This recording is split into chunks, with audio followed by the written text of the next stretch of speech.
आवाज मानदेशाचा। केंद्रीय रस्ते वाहतूक आणि महामार्ग मंत्री नितीन गडकरी यांनी पेट्रोल आणि डिझेलवरील वाढते अवलंबित्व कमी करण्यासाठी पर्यायी इंधन स्वीकारणे काळाची गरज असल्याचं ठामपणे स्पष्ट केलंय। नागपूर येथे झालेल्या एका कार्यक्रमात बोलताना त्यांनी देशातील वाहन उद्योग, कन्स्ट्रक्शन इक्विपमेंट आणि कृषी यंत्रसामग्री क्षेत्राला स्पष्ट इशारा देत कठोर भूमिका मांडली।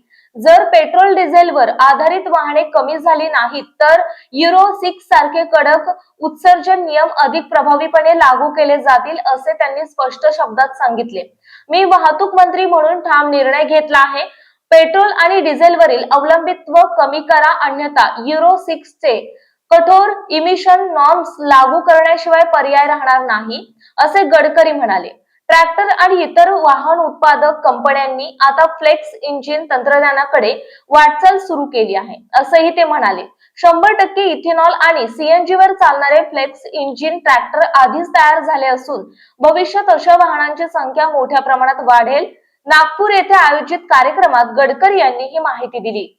आपल्या जिल्ह्यातील तालुक्यातील लेटेस्ट बातम्या पाहण्यासाठी आजच मान चौफेर न्यूज चॅनलला YouTube वर सबस्क्राइब करा आणि बेल आयकॉन प्रेस करा।